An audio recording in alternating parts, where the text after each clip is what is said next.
നമസ്കാരം, ഞാൻ ഡോക്ടർ ബീന. എൻ്റെ നുറുങ്ങ് ചിന്തകൾ എന്ന പുതിയ പങ്ക്തിയിലേക്ക് എല്ലാവർക്കും സ്വാഗതം. ഇന്നത്തെ എപ്പിസോഡിൽ പുതുതലമുറ വിദേശത്ത് താമസമാക്കാൻ കൊതിക്കുന്നത് എന്തുകൊണ്ട് എന്ന് നോക്കാം. പുതുതലമുറ വിദേശത്ത് താമസമാക്കാൻ കൊതിക്കുന്നതിന് പല കാരണങ്ങളുണ്ട്. തൊഴിലും ഉയർന്ന സാമ്പത്തികവും തന്നെയാണ് പ്രധാന കാര്യം. സ്വന്തം നാട്ടിൽ കിട്ടുന്ന വേതനത്തേക്കാൾ കൂടുതൽ വരുമാനവും സുരക്ഷയും വിദേശത്ത് കിട്ടുമെന്ന പ്രതീക്ഷ, സ്ഥിര ജോലി, കരിയർ വളർച്ച, മികച്ച അവസരങ്ങൾ, ജീവിത നിലവാരം, മെച്ചപ്പെട്ട വിദ്യാഭ്യാസം, ആരോഗ്യ സൗകര്യം, അടിസ്ഥാന സൗകര്യങ്ങൾ, ഇവ എല്ലാം വിദേശത്ത് കൂടുതൽ ആണ് എന്നുള്ള ധാരണയും ഉണ്ട്. സുതാര്യമായ നിയമവ്യവസ്ഥയും സുരക്ഷിതമായ സമൂഹവും നമുക്ക് ഇവിടെ ലഭിക്കുന്നില്ല. സ്വാതന്ത്ര്യവും വ്യക്തിഗത വളർച്ചയും സാധ്യമാകുന്നു.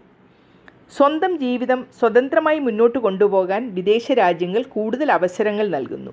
യുവാക്കൾക്ക് സ്വന്തം തീരുമാനങ്ങൾ എടുക്കാനും സ്വയം തിരിച്ചറിയാനും കഴിയുന്നു. നാട്ടിലെ കുടുംബ സാമൂഹിക സമ്മർദ്ദങ്ങളിൽ നിന്ന് മോചനം തേടി പോകുന്നവരാണ് അധികവും.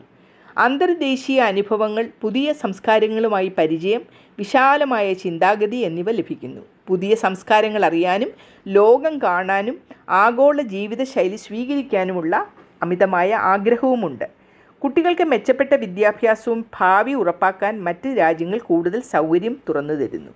സാമ്പത്തികമായും സാമൂഹികമായും സ്ഥിരതയും സുരക്ഷിതത്വവും ലഭിക്കുന്നു. ചുരുക്കത്തിൽ, പുതുതലമുറ വിദേശത്ത് പോകുന്നത് സാമ്പത്തിക നേട്ടം, ജീവിത നിലവാരം, സ്വാതന്ത്ര്യം, സുരക്ഷ, ഭാവിയുടെ ഉറപ്പ് എന്നിവയുടെ കാരണങ്ങൾ കൊണ്ടാണെന്ന് പറയാം.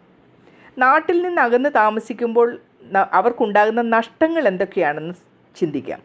കുടുംബ ബന്ധങ്ങളുടെ അകൽച്ച, മാതാപിതാക്കൾ, ബന്ധുക്കൾ, നാട്ടിലെ സംസ്കാരം എന്നിവയിൽ നിന്നും അകലം വേദന ഉണ്ടാക്കുന്നു. സാംസ്കാരിക നഷ്ടം, സ്വന്തം ഭാഷ, ആചാരങ്ങൾ, ഉത്സവങ്ങൾ, ചടങ്ങുകൾ, കൂട്ടായ്മകൾ എന്നിവയുടെ ആനന്ദം അവർക്ക് നഷ്ടപ്പെടുന്നു. സ്വദേശത്തുള്ള പോലെ അടുത്ത ബന്ധങ്ങളും കൂട്ടായ്മകളും കിട്ടാത്തതിനാൽ ഒറ്റപ്പെടൽ അവർക്ക് ഉണ്ടാകുന്നു.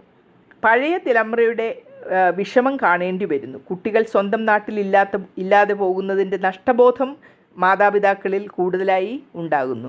പാശ്ചാത്യ ജീവിത രീതിയിൽ കുടുങ്ങിയ ആത്മീയ നൈതിക ബോധം നഷ്ടപ്പെടാനുള്ള സാധ്യതയുണ്ട്. സ്ഥിരതയുടെ അഭാവം വ്യക്തിജീവിതത്തെ ബാധിക്കുന്നു. വിസ നിയമം, രാഷ്ട്രീയ മാറ്റങ്ങൾ തുടങ്ങിയ കാര്യങ്ങൾ ഭാവിയിൽ അനിശ്ചിതത്വം സൃഷ്ടിക്കുന്നു. അതുകൊണ്ട് വിദേശ ജീവിതം സാമ്പത്തിക ജീവിത നിലവാരത്തിൽ നേട്ടം കൊടുക്കുന്നുണ്ടെങ്കിലും അതിനോടൊപ്പം കുടുംബ ബന്ധങ്ങൾ, സാംസ്കാരിക മൂല്യങ്ങൾ കുറവ്, മാനസിക സമാധാനം പോലുള്ള കാര്യങ്ങളിൽ നഷ്ടമുണ്ടാകുന്നതായി കാണുന്നു. അതിനാൽ വിദേശ ജീവിതം ലാഭവും നഷ്ടവും ഒരുമിച്ചുള്ളൊരു അനുഭവം ആണ് എന്ന് നമുക്ക് പറയാം. ഇനി പുതിയൊരു വിഷയവുമായി അടുത്ത എപ്പിസോഡിൽ കാണാം. നന്ദി, നമസ്കാരം.